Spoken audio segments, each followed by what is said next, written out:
बेताल का पीछा करते हुए राजा विक्रमादित्य शिशपा वृक्ष के पास पहुंचे और किसी तरह बेताल को अपने कंधे पर उठाकर आगे बढ़ने लगे। पहले की तरह ही बेताल रास्ता बड़ा होने की वजह से राजन को कहानी सुनाने लगता है। बेताल कहता है, सालों पहले की बात है, जब उज्जैन नगरी में राजा महासेन राज किया करता था। उसी राज्य में एक ब्राह्मण रहता था जिसका नाम वासुदेव था। उसका एक ही बेटा था, गुणकार। नाम का तो वह गुणकार था, लेकिन उसमें कोई भी गुण नहीं था। वो दिन रात बस जुआ खेलता था।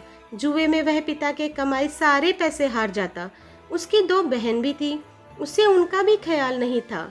वो बस दिन रात जुआ खेलने में ही व्यस्त रहता। अपने बेटे का ऐसा हाल देखकर ब्राह्मण बड़ा ही परेशान हो गया। एक दिन वासुदेव ने सोचा, मैं जो भी कमाता हूँ उसे भी यह जुए में ही उड़ा देता है। यही सोचकर उसने अपने बेटे गुणकार को घर से निकाल दिया। घर से निकालते ही वह दूसरे राज्य पहुंच गया। वहां वह भूखा प्यासा घूमता रहा। न तो उसे कोई काम मिला और न ही उसे कुछ खाने के लिए। ऐसा होते होते वह एक दिन बेहोश हो गया। पास से ही गुजर रहे एक सिद्ध पुरुष ने उसे देखा तो उसे अपने साथ गुफा में ले आए। होश में आने के बाद योगी ने लड़के से पूछा, क्या खाओगे? ब्राह्मण पुत्र कहता है, आप योगी हैं, आपके पास जो होगा आप वही खिला पाएंगे। मैं जो खाना चाहता हूँ शायद वो आपके पास ना हो। इतना सुनते ही योगी ने कहा, तुम बस बताओ तुम्हें क्या खाने की इच्छा है। इतना सुनने के बाद गुणकार ने अपनी इच्छा जाहिर की, जिसे सुनते ही योगी ने अपनी सिद्धि की मदद से उसकी मनपसंद थाली प्रकट कर दी। वह लड़का हैरान रह गया। पहले उसने खाना खाया और फिर सिद्ध पुरुष से पूछा, यह चमत्कार आपने कैसे किया? योगी ने कुछ कहा नहीं, बस अंदर ही और जाने का इशारा किया। वह जैसे ही अंदर गया तो उसे बड़ा सा महल और दासियां दिखाई दी। सबने उसकी अच्छे से सेवा की और वह आराम से सो गया। सोकर उठने के बाद उसने सिद्ध पुरुष से दोबारा वही प्रश्न किया। योगी ने कहा, इससे तुम्हें क्या करना है? तुम यहाँ कुछ दिन मेहमान की तरह रहो और व्यवस्था का आनंद उठाओ।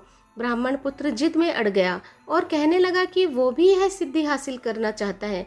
परेशान होकर योगी ने उसे विधि बता दी और कहा कि जाओ, अब मन लगाकर साधना करो। कुछ समय बाद वह साधना पूरी करके आ जाता है। फिर योगी कहता है, तुम सब कुछ बहुत सही तरीके से कर रहे हो। यह पहला पड़ाव था जिसे तुमने पार किया है। अब तुम्हें दूसरे पड़ाव की ओर बढ़ना होगा।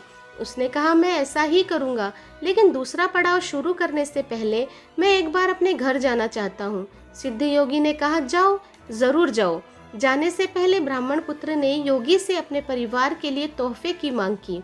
योगी ने अपनी सिद्धि से उसे खूब सारे तोहफे दिए। उसके बाद उसने पैसों की मांग की। सिद्ध पुरुष ने अपनी विद्या के दम पर उसे खूब सारा पैसा भी दिया। उसके बाद उसने अपने लिए अच्छे से कपड़े मांगे।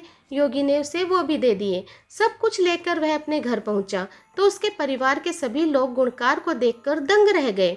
साथ लाए तोहफे और धन को देखकर उसके ब्राह्मण पिता ने पूछा, बेटा कहीं तुमने कोई चोरी तो नहीं की है ना? गुणकार ने बड़े गर्व से कहा, पिताजी मुझे कुछ ऐसा प्राप्त हो गया है जिसकी मदद से मैं अब सबकी हर इच्छा पूरी कर सकता हूँ। उसके पिता ने गुणकार को संभल कर रहने और अहंकार न करने की सलाह दी। कुछ दिन बाद में बिताने के बाद गुणकार दोबारा सिद्ध पुरुष के पास लौट गया। वहां लौटकर उसने दोबारा से साधना शुरू की। बड़ी लगन से वह ध्यान करने लगा। समय के साथ साथ ब्राह्मण पुत्र ने दूसरा पड़ाव भी पूरा कर लिया। पड़ाव पूरा होने के बाद उसे भी वह विद्या हासिल हो गई। योगी के पास जैसे ही वह विद्या हासिल करके पहुंचा तो सिद्ध पुरुष बहुत प्रसन्न हुआ। उसके गुणकार से कहा, तुमने अब विद्या हासिल कर ली है, आज तुम मुझे कुछ भोजन खिलाओ, मुझे भूख लगी है। यह सुनते ही ब्राह्मण पुत्र बेहद खुश हुआ और सिद्धि की मदद से मन चाहा भोजन हासिल करने के लिए मन में मंत्र पढ़ने लगा। काफी देर हो गई लेकिन भोजन सामने नहीं आया। यह बहुत क्रोधित हुआ और चिल्लाने लगा, मेरी विद्या काम क्यों नहीं कर रही है? मैंने भी सिद्धि हासिल की है, उसका फल मुझे क्यों नहीं मिल रहा है? इतनी कहानी सुनाते ही बेताल चुप हो गया और राजा से पूछने लगा, बताओ, इतने मन से पूरी विधि करने के बाद भी उसे सिद्धि हासिल क्यों नहीं हुई? विक्रमादित्य कहने लगे, बेताल, सबसे पहला कारण तो यह है कि वह विद्या हासिल करने से पहले ही घर चला गया। उसके बाद वह विद्या लालच की वजह से हासिल करना चाहता था। लालच के चलते की गई चीज़ों का फल कभी प्राप्त नहीं होता। सिद्धि हासिल करने के लिए व्यक्ति को बिना लालच के कर्म करना पड़ता है।